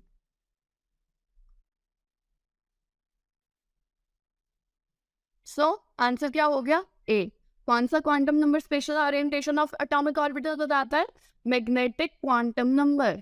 बाकी तीनों का अपना एक पर्पस है। प्रिंसिपल क्वांटम नंबर का shells, azimuthal, subshells, spin quantum number electron की स्पिन के बारे में बताएगा कि कैसी है, क्लॉकवाइज है या एंटी क्लॉकवाइज है, उसकी भी मैंने आपको ट्रिक बताई थी। ठीक है। सो next question, next is which of the following quantum number tells the 3D shape of the atomic orbital. 3D shape of atomic orbital azimuthal quantum number बताता है, which is option number A. Azimuthal quantum number tells the 3D shape of an atomic orbital.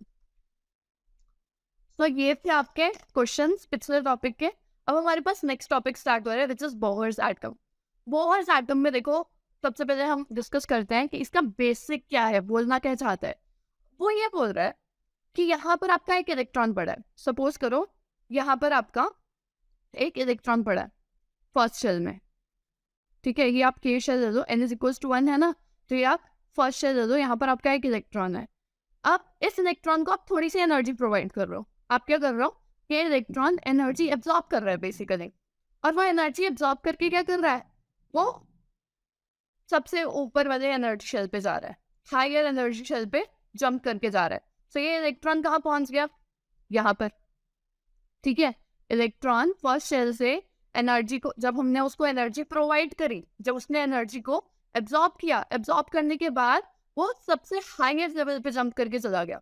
और जब वो higher level पे jump करके गया तो उससे क्या होता है, आपको स्पेक्ट्रम कलर्स जो दिखता है ना, वो इसी वजह से दिखते हैं। जब इलेक्ट्रॉन जंप करके ऊपर वाले शेल पे चला जाता है तो वो आपको कलर्स शो करता है। और कलर्स क्यों शो करता है, देखो इलेक्ट्रॉन ने एनर्जी दी, एनर्जी लेके वो ऊपर वाले शेल में गया।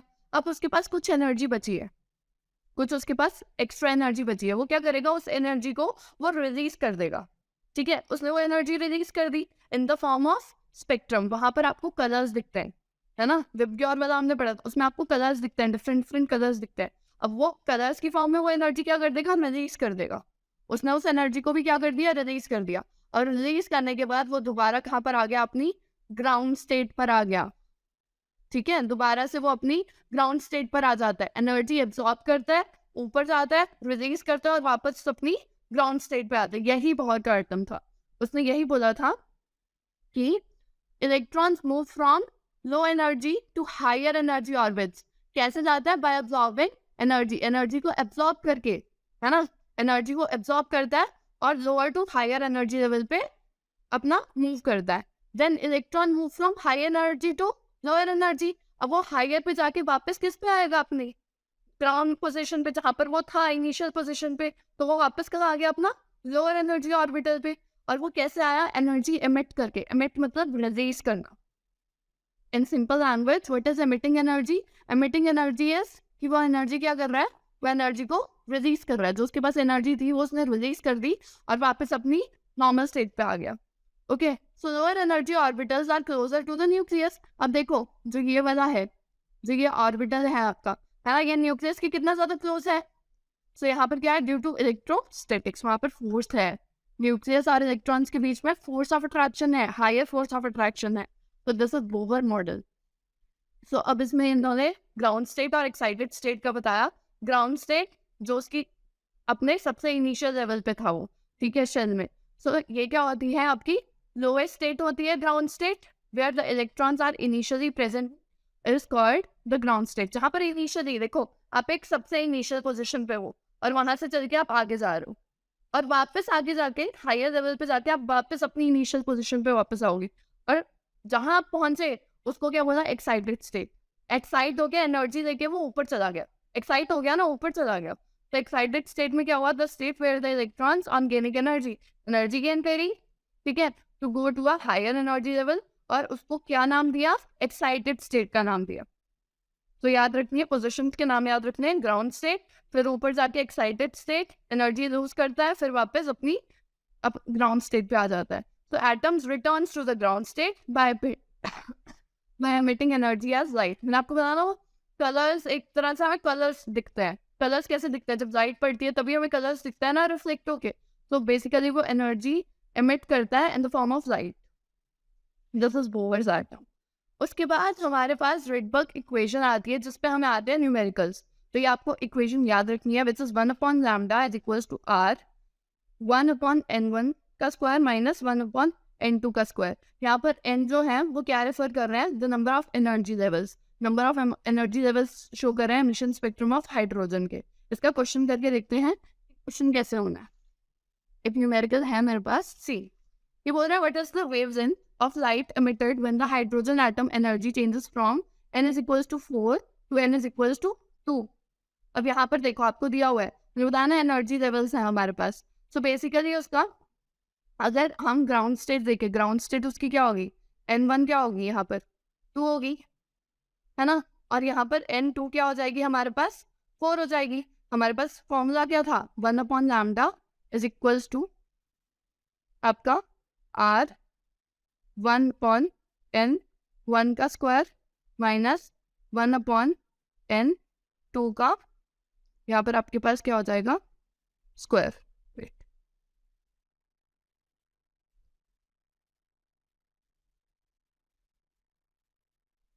मैं इसको दोबारा एक बार अच्छे से लिख देती हूँ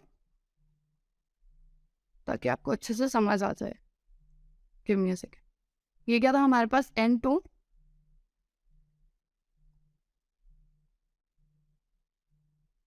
ठीक है. फॉर्मूला क्या है? 1 upon n 1 square minus 1 upon आपका n 2 स्क्वायर.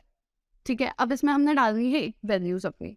सो r की वैल्यू पीछे मैंने दी हुई है, ये आपने याद रखनी है. r की वैल्यू होती है दिस 1.097 इंटू 10⁻7. ये आपको याद रखनी पड़ेगी अगर आपको न्यूमेरिकल सॉल्व करना है. आपको क्वेश्चन में गिवन नहीं होगी. अगर आपको वैल्यू नहीं आती तो आप न्यूमेरिकल सॉल्व नहीं कर सकते और वो बहुत बड़ी बेवकूफ़ी होगी. एक छोटी सी वैल्यू को याद ही रखना है, इतना तो कर सकते हो. 4 नंबर का क्वेश्चन है और इतने इजी क्वेश्चन आते हैं जस्ट बिकॉज आप लोगों को वैल्यूज याद नहीं होती, आपसे क्वेश्चन नहीं सॉल्व होते. सो वैल्यू को याद रखो. ठीक है. तो यहाँ पर हम आर की वैल्यू डाल देते हैं. आर की वैल्यू कितनी है मैंने पीछे बताया अभी. It's 1.097 into 10⁻7. ओके. और n1 क्या है मेरे पास? n1 इज 2 का स्क्वायर माइनस 1 upon 4 का स्क्वायर. ठीक है. ये है हमारे पास.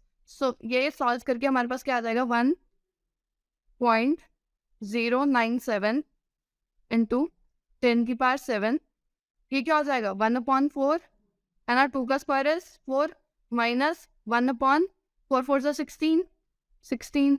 इसका आप एलसीएम ले दोगे या इसको सीधा आप डिवाइड कर दो. तो डिवाइड करके क्या आ जाएगा आपके पास? 1.097 इंटू 10⁻7 आपका 7 10⁻7. इसको सॉल्व करके आया मेरे पास 0.250 माइनस 0.0625. ये आ गया. अब इसको पूरे को सॉल्व करोगे, माइनस करोगे, आपके पास आना चाहिए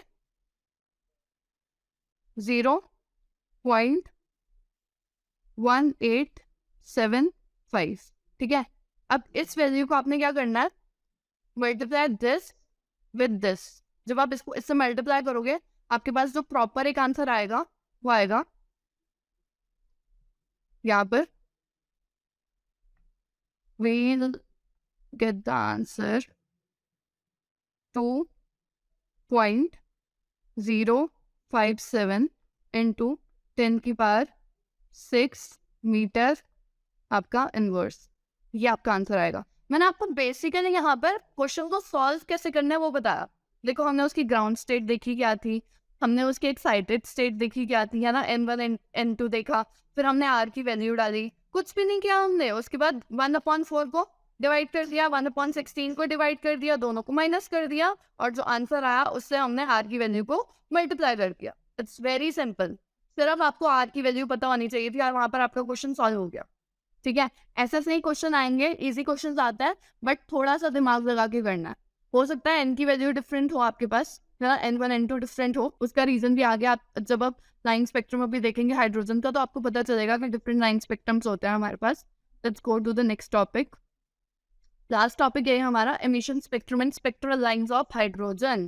तो यहाँ पर कुछ नहीं करना, ये चीजें याद रखनी है कि लाइनमैन जो होता है, लाइनमैन का हमारे पास जो N1 होता है, इट इज 1, हमेशा क्या होता है 1। ठीक है, लाइन कहीं से भी आके गिर सकती है ना, कोई भी हमारा लेवल हो सकता है, पर वो गिर कहाँ रही है, फर्स्ट लेवल पे, 1 लेवल पे। और जब वो फर्स्ट पे गिर रही है तो वहां पर स्पेक्ट्रल रीजन क्या है, वहां का अल्ट्रावायलेट रीजन है। लाइनमैन सीरीज का अल्ट्रावायलेट रीजन होता है, याद रखना, एमसीक्यू में क्वेश्चन आएगा। फिर आता है बाल्मर सीरीज। ठीक है, बाल्मर सीरीज की जो लाइन होती है वो टॉप टू बॉटम कहाँ गिरती है, उसका सेकेंड इलेक्ट्रॉन पे, या फिर आप बोलोगे कि लाइन कहाँ गिर रही है, सेकेंड उस पे, तो ये क्या है, विजिबल। फिर आता है पाशन इज थर्ड पे, उसका ग्राउंड स्टेट ही थर्ड है ना, ग्राउंड स्टेट ही थर्ड है। एक्साइटेड स्टेट तो कुछ भी हो सकती है, इन्फिनिटी आपका, वो पर गिरेगा कहाँ, थर्ड पे गिरेगा, और वो कौन सा आपका infrared. Then bracket and P point 4 and 5। ठीक है, एक बार इसका डायग्राम देखते हैं, हमारे पास है यहाँ पर। देखो यहाँ पर हमारा कॉन्टिन्यूम जो है, अगर आप लाइनमैन का देखो, सारी लाइंस कहाँ पर आगे गिर रही हैं, n इज इक्वल्स टू 1 पे, उसका हमारा शेल कौन सा है, 1 है। इलेक्ट्रॉन्स कहाँ गिर रहे हैं, हमारी लाइन कहाँ गिर रही है, फर्स्ट लेवल पे। बाल्मर सीरीज की सेकंड पे, पाशन सीरीज की थर्ड पे, ब्रैकेट की फोर्थ पे। ये तो टिल इन्फिनिटी से लाइंस आके आपने उसका बस ग्राउंड लेवल याद रखना है, क्योंकि अगर आपको ग्राउंड लेवल याद है तभी आपको याद रहेगा कि कौन सी सीरीज थी वहां पे, आप कौन सी सीरीज की बात कर रहे हो, लाइमन की कर रहे हो, बाल्मर की कर रहे हो, पैशन की कर रहे हो, ब्रैकेट की कर रहे हो, या पीफन की कर रहे हो। देखो ये तो आपको याद करना पड़ेगा, इसका कोई ऐसे ये नहीं है कि आपको you have to learn these, कुछ भी नहीं है, 5 है, याद करो कि कौन से एनर्जी लेवल पे कर रहा है। ठीक है, सो ये हो गया आपका। अच्छा, इसका फॉर्मूला याद रखना है, विच इज आपका 13.6। ये देखो ये होता है 13.6 जेड स्क्वायर अपॉन आपका n square eV is electron volt. अच्छा, जेड यहाँ पर क्या है, जेड इज एटॉमिक नंबर, ठीक है, और एन स्क्वायर क्या है आपका यहाँ पर, orbital number, n s orbital number. इस पे आपके न्यूमेरिकल्स होंगे, मैं आपको करवा देती हूँ 2-3 न्यूमेरिकल्स, तो आपको आइडिया हो जाएगा कि न्यूमेरिकल्स कैसे आते हैं, और इसके बाद हमारा पूरा चैप्टर कवर हो जाएगा। यही इंपॉर्टेंट टॉपिक्स हैं जहाँ से आपको क्वेश्चन आएंगे। अगर आप ये भी कर देते हो, आपका एक चैप्टर जो है वो पूरा कवर हो जाएगा। तो अब ये आपके ऊपर है कि आपने करना है या नहीं करना, क्योंकि अभी भी यू हैव इनफ टाइम। अगर इतना भी कर दो तब भी कहीं तो स्कोर करोगे, something is better than nothing, कुछ तो होगा आपका।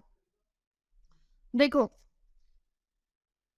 ऐसा क्वेश्चन आ सकता है, a beam of fast moving light is for particles were directed towards a thin film of gold. Thin film, ये थिन फिल्म है गोल्ड की। ठीक है, यहाँ से आपके क्या कर रहे हैं, फास्ट मूविंग अल्फा पार्टिकल्स यहाँ से निकल रहे हैं। रदरफोर्ड का मॉडल याद है ना, पढ़ा था, 9th में पढ़ा था। सो वैसा सा ये क्वेश्चन। सो अब पार्ट्स ए बी सी, यहाँ पर 3 है हमारे पास, अगर आप ये देखो ए बी और सी है ना, 3 है। सो corresponds to in this incident parts A, B and C of the beam are shown in the adjoining diagram। तो वो पूछ रहा है कि किस में मैक्सिमम होगी और किस में मिनिमम होगी। अगर आप देखो A सीधा पास कर रहा है, तो जो A का होगा A will be maximum, minimum किसका होना चाहिए। अब यहाँ पर B देखो, B निकल कहाँ से रहा है, इस न्यूक्लियस के वहां से पास आउट कर रहा है। अब न्यूक्लियस का अपना कोई मास होता है ना, न्यूक्लियस में बेसिकली क्या प्रेजेंट होता है, प्रोटॉन्स और न्यूट्रॉन्स प्रेजेंट होते हैं। तो एक concentrated small mass of nucleus वहां पर है, वहां से तो वो पास नहीं कर सकता। तो बी का क्या होना चाहिए, हमारे पास मिनिमम होना चाहिए, और ए का क्या होना चाहिए, maximum. So A will be maximum and B will be minimum. Easy, कुछ भी नहीं था। Then next question is numerical. So the ionisation potential of hydrogen is 13.6। Hydrogen का आयोनाइजेशन पोटेंशियल दिया हुआ आपको, Energy required to remove an electron is in the n is equals to state of hydrogen atom is this. यहाँ पर देखो आपको ionisation energy दी हुई है. आयोनाइजेशन एनर्जी कितनी है हमारे पास? ये है 13.6 इलेक्ट्रॉन वोल्ट. ओके, मैंने आपको अभी ये फॉर्मूला बताया था. 13.6 z स्क्वायर ओवर आपका n स्क्वायर. z यहाँ पर क्या है हमारे पास? z is atomic number, n is orbital number. तो ये क्या हो जाएगा? 13.6 इंटू z क्या है यहाँ पर? अगर आप देखो हाइड्रोजन की बात हो रही है तो एटॉमिक नंबर हाइड्रोजन का कितना होता है? z is equal to hydrogen कितना होगा? 1. सो ये हो गया 1 ओवर ऑर्बिटल नंबर कितना है? 2 दिया हुआ है, n इज इक्वल टू 2, तो वो 2 का स्क्वायर हो जाएगा, है ना. n is equal to n कितना है? 2, तो 2 का स्क्वायर इज 4. अब आप इसको सॉल्व करोगे तो आपके पास आना चाहिए 3.4 electron volt. This is your answer. कितना इजी फॉर्मूला, ऐसे निकलते हैं आंसर्स. ठीक है, बस करने वाले आने चाहिए कि करने कैसे हैं. So next question we have, every series of hydrogen spectrum has an upper and lower limit and wavelength. The spectral series which has an upper limit of wavelength equal to 18752 angstrom. So यहाँ पर अगर हम देखो formula कौन सा लगेगा हमारा? Rydberg constant वाला लगेगा, विच इज हमारे पास क्या था? 1 upon lambda is equals to r 1 upon n1 square minus 1 upon आपका n2 का स्क्वायर. ठीक है, this will be your formula. अब r को इस साइड ले आओ, ये क्या हो जाएगा? 1 अपॉन लैम्डा r. ये निकाल लो पहले क्योंकि हमारे पास इनकी वैल्यूज दी हुई है. सो 1 अपॉन लैम्डा की वैल्यू कितनी दी हुई है हमें यहाँ पर? 18752 एंगस्ट्रॉम. वेवलेंथ दी हुई है ना, lambda is what? Lambda is wavelength. तो वेवलेंथ की जगह उसकी वैल्यू डाल दो, कितनी हो जाएगी? 18752 इंटू आपका रेडबर्ग्स कांस्टेंट भी दिया हुआ है, 1 पॉइंट दिया नहीं होता वैसे क्वेश्चन में, आपने याद रखना है. तो ये कितना है हमारे पास? 1 पॉइंट आपका 097 इंटू 10 की पावर 7. ये आपका रेडबर्ग कांस्टेंट हो गया. जब आप इसको सॉल्व करोगे ना तो आपके पास आंसर आएगा अप्रॉक्स 0.0487. ये मैंने सॉल्व करके रखा हुआ है, ये आपके पास आंसर आएगा. अगर आप देखो आप 0.487 को ऐसे भी लिख सकते हो, 7/144. अगर आप इसको डिवाइड कर दो तो आपके पास यही आएगा. ये थोड़ा आपको मेंटल मैथ्स करना पड़ेगा, अदरवाइज आपका क्वेश्चन नहीं सॉल्व होगा, ये जरूरी है. तो 7/144. अब अगर आप यहाँ पर 144 देखो, ठीक है, 144 का जो एलसीएम होगा वो कितना आना चाहिए? 144 का एलसीएम आना चाहिए 16 और 9. कितना आएगा? 16 और 9. थोड़ा माइंड वाला क्वेश्चन है, इजी नहीं है ये. सो एलसीएम विल बी 16 एंड 9. ठीक है, अब अगर आप इसको यहाँ पर डालो, सी क्या हो जाएगा? 7/144 is equals to 1 upon n1 का स्क्वायर. अगर आप 16 और 9 है, अगर आप 9 देखो, n1 देखो, ग्राउंड स्टेट आपकी 3 हो सकती है क्योंकि 3 का स्क्वायर क्या होता है? 9. तो यहाँ पर क्या आ जाएगा? ये 3 का स्क्वायर माइनस 1 अपॉन 16 किस में आएगा? 4 से 16, तो n2 कितना हो गया? 4. तो ये क्या हो गया? 4 का स्क्वायर. यहाँ पर आपको n1 और n2 आपके पता चल गए जो आपको पता करने थे, है ना. सो आपके पास क्या आ गया? n1 कितना आ गया? n1 इज इक्वल्स टू आपका आ गया 3 और n2 इज इक्वल्स टू कितना आ गया आपके पास? 4. इस टाइप का क्वेश्चन था. इट्स समथिंग डिफरेंट, कुछ जो हमने बात ही करे उनसे थोड़े अलग क्वेश्चन है ये. सो थोड़ा सा ट्रिकी है बट इजी है. अगर आपने किया होगा पहले ऐसा सा क्वेश्चन तो आप इसको सॉल्व कर सकते हो इजीली, तो आपको नहीं दिक्कत आएगी. ठीक है, next question. The ionisation potential for second He electron is. कौन सा की बात हो रही है? सेकंड, है ना. तो यहाँ पर हमें फॉर्मूला अगेन पता है, which is 13.6 z square upon n square. Okay, ये कितना हो जाएगा? z हमें पता है यहाँ पर कितना दिया है, z इज इक्वल्स टू में दिया हुआ है 2. क्योंकि हीलियम की बात हो रही है तो हीलियम का क्या होता है? 2.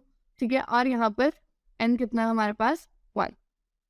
ओके, सो ये क्या हो जाएगा हमारे पास? 13.6 इंटू 2 का स्क्वायर ओवर आपका 1 का स्क्वायर। फर्स्ट उसकी बात हो रही है, ठीक है, फर्स्ट ऑर्बिटल की बात हो रही है, हीलियम में कितना एक ही होता है। सो ये कितना आ जाएगा आपके पास 54.4 इलेक्ट्रॉन वोल्ट। तो this will be your answer, third option. Okay, then we have one more question, which is the energy required to knock out the electron in the third orbit of hydrogen atom is equal to, देखो यहाँ पर n दिया हुआ है हमें, n is equals to क्या दिया हुआ है 3। क्यों? क्योंकि थर्ड ऑर्बिट की बात हो रही है, तीसरे ऑर्बिट की बात हो रही है, n is थर्ड ऑर्बिट। तो यहाँ पर क्या हो जाएगा हमारा 13.6 into, अच्छा यहाँ पर बात किसकी हो रही है, कौन सा एटम की? हाइड्रोजन। हाइड्रोजन का एटॉमिक नंबर इज 1, तो क्या आ जाएगा 1 का स्क्वायर ओवर ये कितना आ जाएगा, n इज इक्वल टू 3, 3 का स्क्वायर, 3 3 जा 9, तो 13 पॉइंट आपका 6 ओवर 9, और साइन भी प्लस का ही लगेगा, ठीक है। 13.6 अपॉन 9 इलेक्ट्रॉन वोल्ट। तो कौन सा ऑप्शन हुआ है यहाँ से? We have second option, which is 13.6 upon 9 electron volt. अब आपको ऐसे से ही क्वेश्चन आएंगे इस चैप्टर के, तो जितना प्रैक्टिस कर सकते हो उन क्वेश्चंस को प्रैक्टिस करो, जितने यहाँ पर करवाए हैं उन सबको देखो, यू विल स्कोर गुड, अच्छा स्कोर होगा। बाकी इस चैप्टर में जितना इंपॉर्टेंट था सब मैंने कवर करवा दिया है, इसको कर लेना। Then will move to the next chapter. Next chapter भी जल्दी आएगी वीडियो, तब तक आप इसको देखो अच्छे से, ठीक है। सारी वीडियो देखो, सारे क्वेश्चंस देखो कि कैसे उनको क्वेश्चंस को हमने सॉल्व किया है।